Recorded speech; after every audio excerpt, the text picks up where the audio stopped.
Good morning. நீ நடக்க வேண்டிய வழியை உனக்கு காட்டுவேன், உன் மீது கண்ணை வைத்து உனக்கு ஆலோசனை சொல்லுவேன். ஆண்டவர் தாவீதை பார்த்து சொன்ன காரியம். எந்த சூழ்நிலையில் பெலிஸ்தர் தாவீது மீது படையெடுத்து வந்தபோது தாவீது ஆண்டவரிடத்தில் ஐடியா கேட்குறாரு. நான் எப்படி போகலாம், நான் போனால் ஜெயிப்பனா அப்படின்னு. ஆண்டவர் அப்பா அவருக்கு ஒரு ஐடியா சொல்கிறாரு.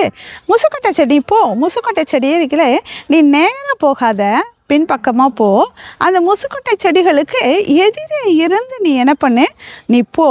முசுக்கட்டை செடிகளுடைய இலைகள் அந்த மெல்லிய சத்தம் இசைக்கப்படும் போது அந்த சத்தம் வருகிற பொழுது நீ என்ன பண்ணு, அவர்களுக்கு எதிரே நீ போ, உனக்கு முன்னாடி நான் போவேன் அப்படின்னு சொல்லிட்டு ஆண்டவர் அங்கே தாவீதுக்கு ஒரு நல்ல ஐடியா கொடுக்குறார்.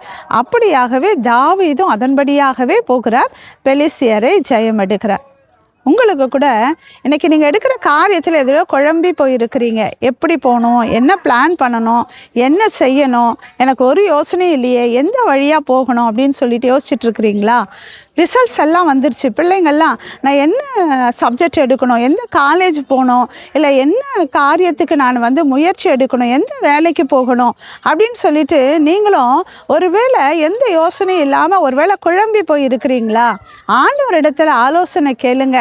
ஆண்டவர் நிச்சயமாக உங்களுக்கு நல்ல ஆலோசனை கொடுப்பார். ஏன்னா ஆண்டவர் அவர் ஆலோசனை கர்த்தராக இருக்கிறார். அவர் யோசனையில் பெரியவர். அவர் நல்ல ஐடியா உங்களுக்கு கொடுப்பார். அது உங்கள் வாழ்நாள் முழுவதும் ஆசீர்வாதமாக இருக்கும். அது ஜெயம் எடுக்கிறதாக இருக்கும். இதனால் இன்றைக்கி நீங்கள் குழம்பி போய் இருப்பீங்க அப்படின்னா குழம்பாதீங்க.